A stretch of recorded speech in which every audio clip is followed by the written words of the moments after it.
Hey listeners, if you haven't already, join the family by subscribing so you never miss another one of these stories. Let's get to 1,000 subs together. Now relax and enjoy.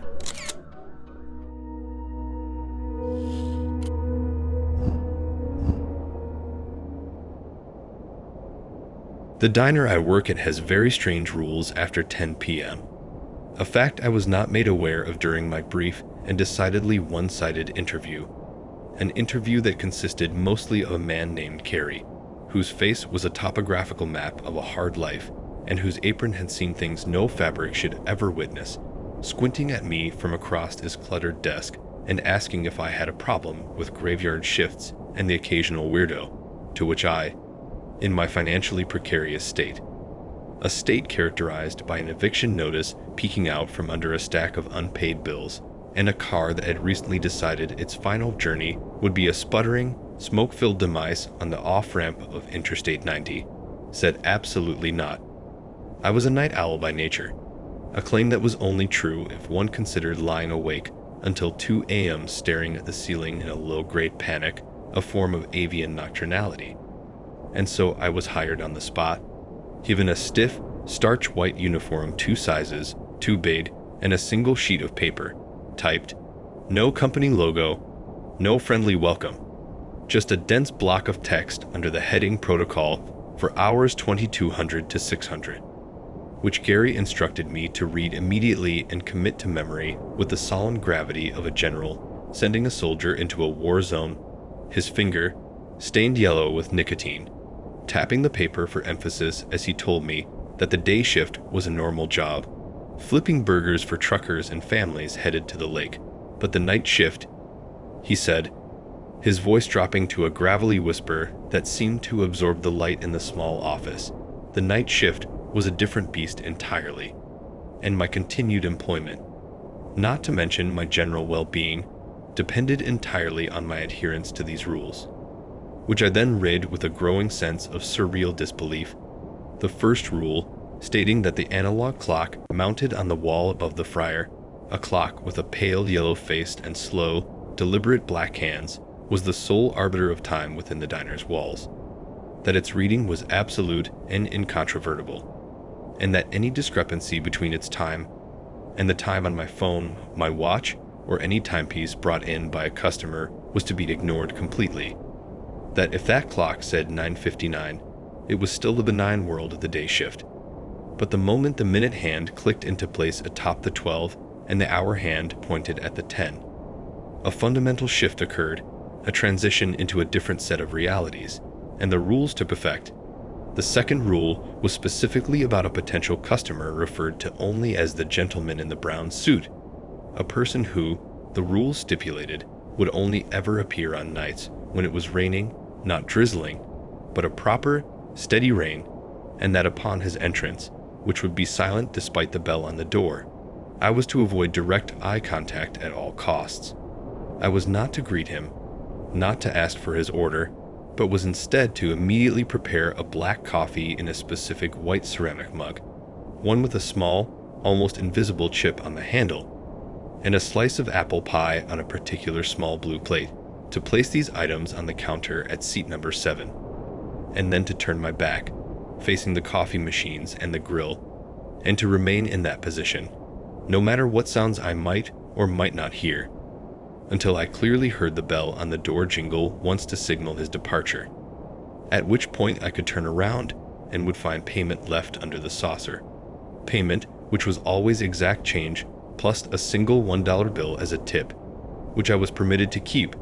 The third rule concerned the old jukebox in the far corner, a hulking relic from the 1950s that mostly gathered dust and only ever seemed to play Patsy Cline or Buddy Holly when a customer bothered to use it. The rule stated that if this machine were to suddenly activate on its own and begin to play song number 14, a song whose title was not listed on the display card, I was to immediately, without hesitation, cross the diner, pull its power cord from the wall socket, and proceed directly to the storage closet, enter it, close the door, and wait there for exactly 3 minutes, timing it by the second hand on my watch, not a second less, not a second more, and that no matter what sounds I heard from the main diner area, be they sounds of movement, of music, of voices, or anything else, I was on no account to open the door or even to call out until the full 180 seconds had elapsed. The fourth rule was a warning about the windows, the large plate glass windows that made up the front of the diner and offered a view of the parking lot and the neon sign that buzzed and sputtered outside. The rule stated that after 10 p.m., these windows could not be trusted to show a true reflection, that sometimes they would reflect the interior of the diner back at itself, but it would be a subtly wrong version, a diner that was almost identical, but with small, unsettling differences. A different arrangement of condiments on the tables, a coffee pot that was missing or present when it shouldn't be, a shadowy figure sitting in a booth that was empty in reality. And I was never, under any circumstances, to make eye contact with my own reflection if it should move independently of me or gesture in any way. I was to simply look away and focus on my tasks until the reflection returned to normal. The fifth and final rule was printed in bolded text and underlined, stating simply and unequivocally that I was to refuse entry or immediately eject any person who asked for a table by the name of Elias.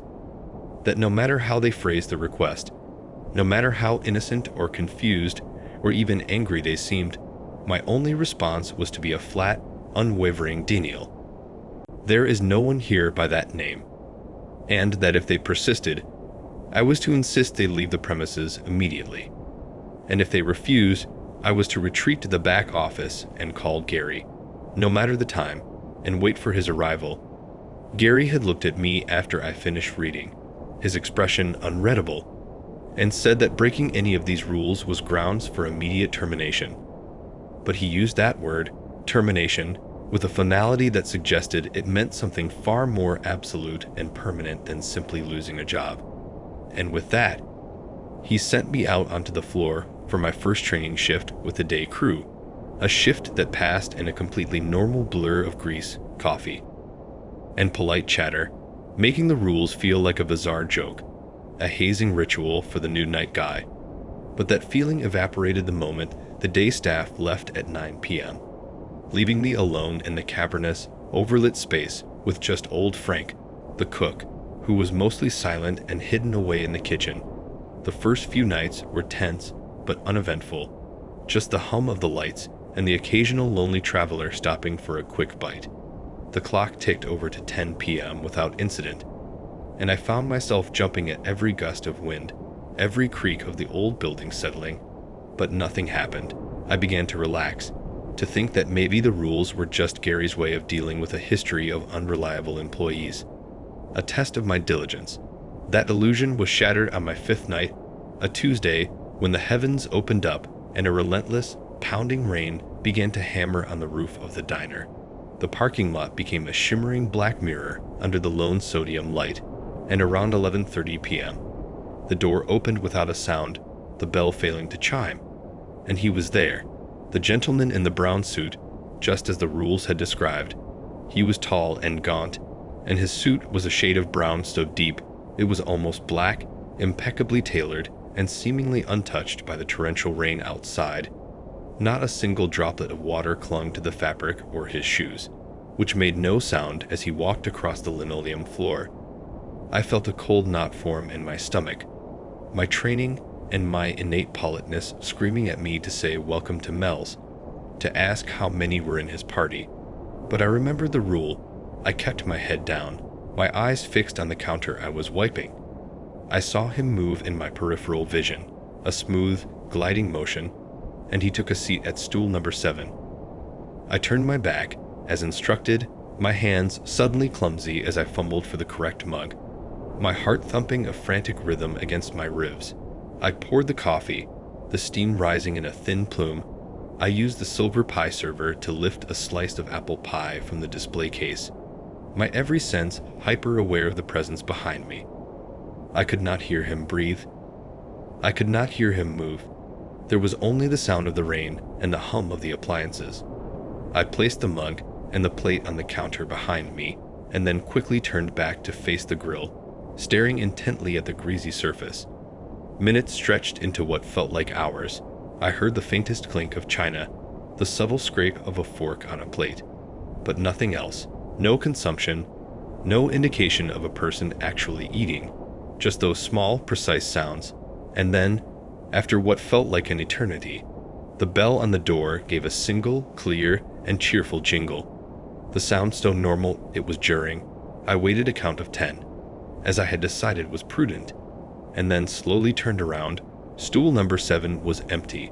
The mug and plate were spotless, looking as if they had just come out of the dishwasher, and placed neatly beside them was a stack of coins and a single, crisp $1 bill, the exact cost of the coffee and pie plus the tip. I never saw his face. I have no idea what he looked like, and that somehow made it worse. The jukebox incident happened a week later. It was a slow, dead night, not a single customer after midnight. I was reading a book behind the counter, the silence so complete it was a physical presence, when the jukebox suddenly roared to life. Not with the crackle of a vintage record, but with a blast of pure, dissonant static that made me jump out of my skin. The static died down as quickly as it had come, replaced by a slow, dragging, mournful instrumental tune, a melody that sounded like a broken music box playing in an empty room. And the number 14 glowed on the selection display with a faint, sickly green light that I was certain it had never emitted before. My blood ran cold. The rule flashed in my mind, and I moved. Abandoning my book, I practically ran across the diner, my footsteps echoing loudly in the silence. I grabbed the thick power cord of the jukebox and yanked it from the wall socket. The mournful music died instantly, plunging the diner back into silence. But it was a different silence now, a watchful, heavy silence. I didn't hesitate. I beelined for the storage closet, opened the door, slipped inside, and pulled it shut behind me. Plunging myself into absolute darkness, the smell of old mops and industrial cleaner filled my nostrils.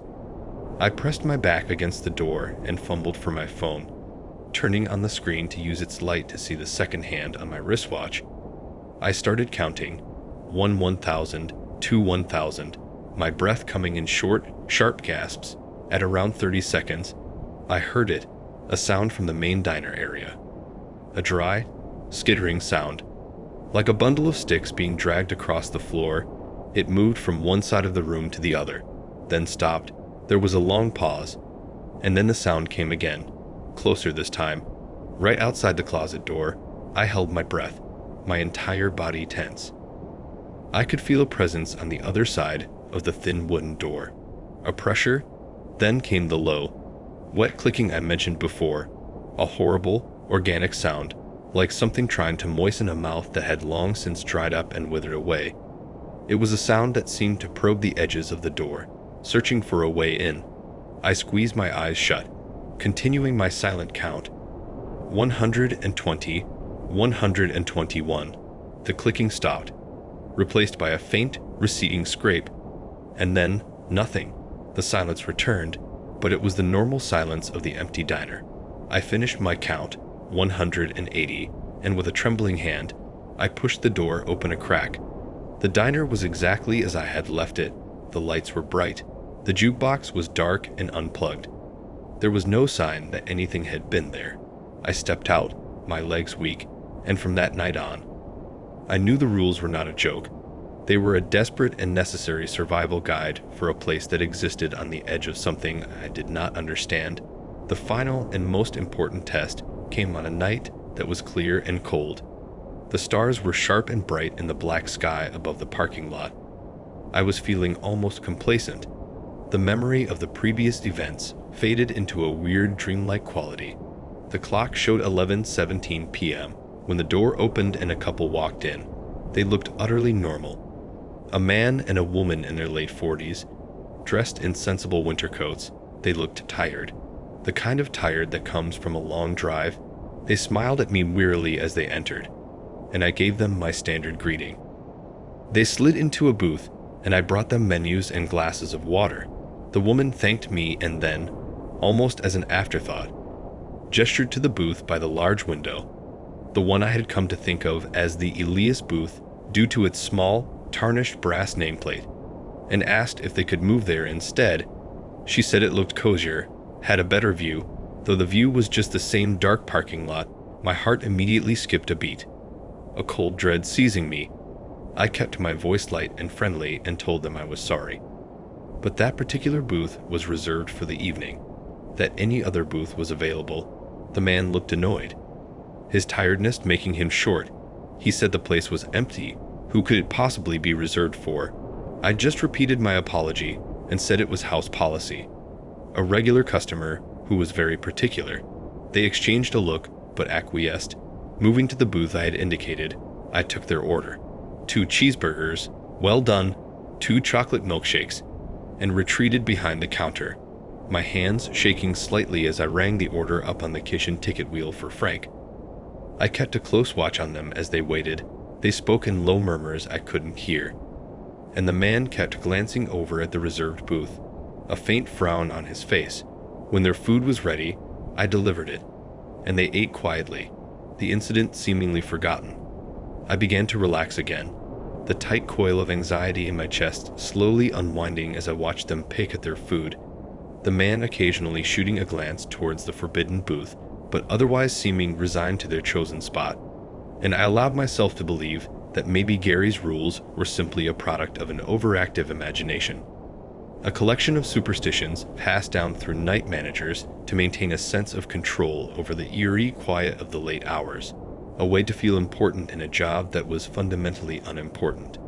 And I convinced myself that the incident with the man in the brown suit could have been a bizarre coincidence, a quirky regular who enjoyed his privacy, and the jukebox could have been a simple electrical fault, a short in the wiring that caused a pre-programmed song to play, and my own sleep-deprived mind to conjure the rest.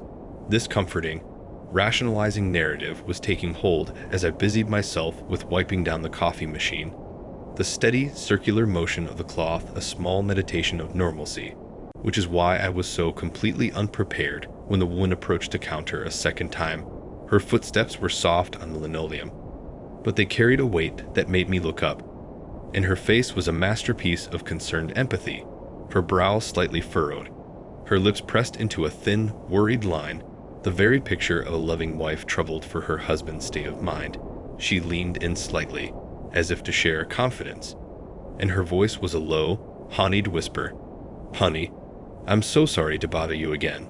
I really am, and please don't think we're trying to be difficult," she began, her tone dripping with such genuine-sounding apology that I almost felt bad for having refused them earlier. "But my husband, he's just feeling a little off. More than a little, actually. He's become completely fixated on that booth. He can't take his eyes off it. And he keeps whispering the name to himself, Elias, Elias, over and over like a mantra, and he says it's ringing a bell so deep in his head that it's giving him a migraine.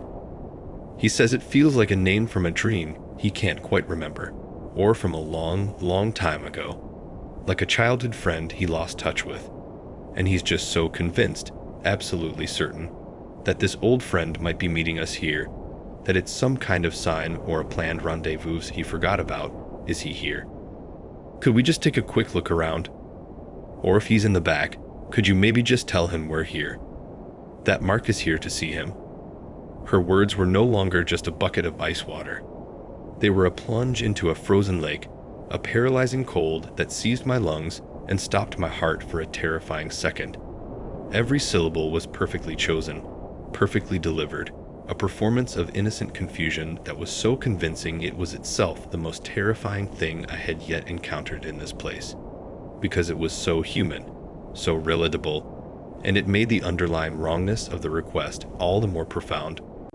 I looked at her, really looked at her, past the concerned expression and the gentle eyes, and for a split second, the mask didn't just slip, it fractured, and I saw something swirling in the depths of her gaze, a flat, calculating emptiness, a void that was observing me, testing the strength of my resolve. Learning how I worked, it was a predator's look, cold and intelligent and utterly devoid of any human warmth. And in that moment, I knew with a certainty that chilled my soul that this was not a woman. This was a thing wearing a woman's skin. and it was probing for a weakness. My hand gripped the edge of the counter so hard I felt the cheap laminate threaten to splinter, my knuckles turning white, and I forced air into my frozen lungs, willing my voice not to shake, to project a calm, firm authority I did not feel. "Ma'am," I said, my tone even and deliberately final, cutting through her performance. "I am very sorry for your husband's confusion, but I can assure you there is no one here by that name. There is no one in the back, and no one is expected. You must be mistaken." The change was instantaneous and absolute. The kindly mask didn't just slip away. It evaporated, and what was left was a face of serene, blank porcelain. Her features seemed to settle into a neutral, almost mannequin-like stillness. Her eyes, now completely vacant, held mine for a moment longer, and in them, I saw not anger or frustration, but a kind of mild, academic disappointment, as if I were a test subject who had performed predictably but boringly. She didn't argue, didn't sigh, didn't offer another pleading word. She simply turned on her heel with a smooth, mechanical grace and walked back to her booth. She did not sit down. Instead, she stood by the table and looked at her husband, and gave a single, almost imperceptible shake of her head. The man, Mark, who had been staring intently at the empty booth, slumped slightly in his seat, a wave of profound dejection passing over his features, as if he had just received news of a great personal loss. Without a word, he reached into his wallet, pulled out a $20 bill, and placed it on the table beside his half-eaten burger. Then he stood up, and together, they walked towards the door. They moved in perfect unison, their steps silent and synchronized. They did not look at me. They did not look at each other. They simply left, the bell on the door giving a cheerful, normal jingle as it closed behind them. And the moment it clicked shut, the world broke.